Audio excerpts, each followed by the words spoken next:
हमारे दर्शक भी हैरान होंगे कि हमारी जैसे ये श्रृंखला शुरू हुई रावण उपदेश के बाद देवताओं की विष्णु त्रिदेव की परीक्षा लेना, फिर आपने उसको मतलब द्वापर से जोड़ा और उसमें भी मतलब आपने आज के वर्तमान के आधुनिक साइंस के मतलब आपने तर्क दिए मतलब एक तथ्य को समझाने के लिए।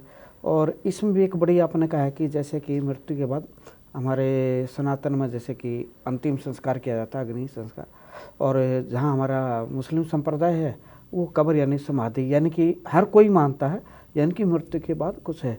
और फिर ये समझाते हुए पुनः आप रावण के अंतिम मतलब उस यात्रा में मतलब प्रसंग अद्भुत जोड़ा। तो ये बड़ा मतलब एक विचित्र है, हमारे दर्शक में बड़े हैरान होंगे। मतलब आपकी वाणी को मैं सर प्रणाम ही कर सकते हैं। और आगे के लिए फिर वही चाहूँगा इस श्रृंखला को मतलब और सुनने की जानने की जिज्ञासा है जी। आपसे। क्या होता है कि उधर प्रभु श्री राम उधर से वापिस आके विभीषण से कहते हैं, और ये हमने थोड़ा सा जो लिया है प्रातः स्मरणीय श्री श्री सुदर्शन चक्र जी द्वारा रचित श्री रामचरित के उत्तरखंड के रावण की अंत्येष्टि अध्याय से है।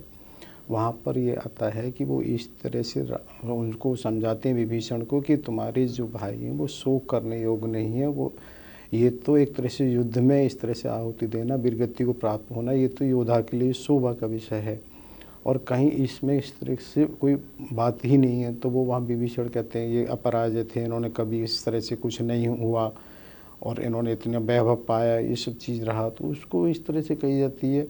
तो फिर वो कहते हैं अच्छा मेरे लिए बताओ कि क्या मार्गदर्शन है, क्योंकि यहाँ होता क्या कि रावण के तो कोई कहावत कभी कभी कहते हैं 1 लाख पूछ 1.25 लाख नाती तागर बचा दिया ना बत्ती, यानी कि रावण का अपना तो कोई एक तरह से वंशज बचा नहीं है, तो अब अंत्येष्टि तो कुछ होनी ही है। तो वो वहाँ कहते हैं प्रभु से आप मार्गदर्शन करो कि मुझे क्या करना चाहिए।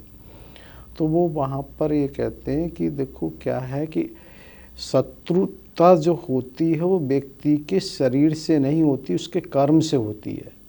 तो अब तो ये जैसे तुम्हारे भाई हैं ऐसे मेरे भाई हैं, इनको कोई इसमें बात ही नहीं है, तो इसका तो संस्कार इस तरह से होना चाहिए, तो वो उनको बता रहे होते हैं। तो लेकिन क्या होता है उसी समय मंदोदरी आदि रानी वहाँ आती हैं, उसके शरीर के पास इस तरह रावण का जो शरीर पड़ा है और वो मुक्ता के एक तरह से बाल बाल खुले हुए हैं, वो सब रानी विलाप कर रही होती हैं उसके ऊपर पड़ के कि भाई तुमने ये सब इतना पाया था, इसी के लिए तुम कुबेर का रथ भी छीन के लाए थे, तो क्या इसी के लिए थे कि आज का ये दिन होना था।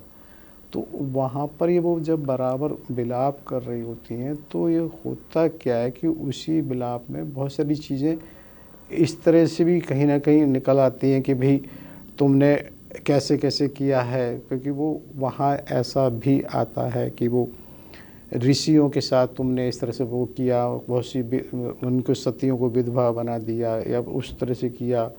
तो वहाँ जब इस तरह से वो कर रही होती हैं तो उसी में जब ये देखा जाता है कि जो वहाँ विभीषण हैं तो उनको भी उसकी ये बात सुन के बड़ा होता है, क्योंकि पता होना अलग बात है और उस तरह से एक साथ ये होना अलग बात है। क्योंकि वहाँ जब ये बराबर इस तरह से कर रही हैं तो सभी रानियों की जब वो एक तरह से मंदोदरी ना उसके शरीर पर मूर्छित हो जाती हैं तो अन्य रानियाँ उन्हें उठाती हैं। तो उसी समय वहाँ पर क्या होता है प्रभु श्री राम विभीषण से कहते हैं इनकी एक तरह से उस क्रिया को आगे बढ़ाओ और इन रानियों को वहाँ भेज दो लंका। तब विभीषण एकदम कहते हैं ऐसा अधर्मी हो रहा है उसका मैं तो नहीं करूँगा वो कर, क्योंकि वो एक त्वरित प्रक्रिया और क्रिया की प्रक्रिया होती है जब वो वहाँ ये सुनते हैं। तो लेकिन वो प्रभु समझाते हैं कि नहीं, कि हर समय विभीषण अपने मन की नहीं होती है, उसको हमें इस तरह से करना होता है। क्योंकि यहाँ पर जब वो विभीषण को कहते हैं कि नहीं तुम्हें हर हालत में इनका अंतिम वो करना चाहिए, और उसके बाद जब वो अंतिम उसमें करने की बात आती है तो फिर दोबारा से मंदोदरी एक तरह से उसको विलाप करने लगती है कि उसको कि ये ऐसे ऐसे कैसे हो गया, और ये एक स्वाभाविक प्रक्रिया उसमें वहाँ होती है। मतलब मुझे एक चीज़ और समझ में आई इसमें, जैसे आपने कहा कि राम ने भी उनको समझाया जब उन्होंने कहा कि भई ये तो दुराचार है, उनका नहीं व्यक्ति के कर्मों से मतलब बुरे अच्छे बुरे होते हैं, उसका शरीर नहीं होता। तो इसलिए उसको ये इसीलिए तो कहा जाता है कि पाप से घृणा करो पापी से नहीं। जी जी। तो इसी तरह हमें जो शत्रुता करनी है व्यक्ति के कर्मों से करनी है, व्यक्ति से नहीं करनी है। लेकिन होता उल्टा कि हम व्यक्ति दोष मान लेते हैं। तो बहुत मतलब सुंदर सर ये यात्रा चल रही है। कहते हैं कि समय थोड़ा इशारा कर देता है, तो आगे के प्रसंग को हम अगली कड़ी में विस्तार से जानेंगे। तो इस समय वो कहते हैं कहना तो नहीं चाहिए, क्योंकि मन तो फिर वही करता, श्रवण करते रहे, क्योंकि बड़े सूत्र है ये।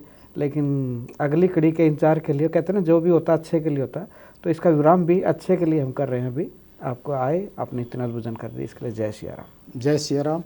सभी श्रोताओं एवं दर्शकों का कोटि कोटि आभार तथा होने वाली गलतियों के लिए क्षमा याचना। जय सिया राम।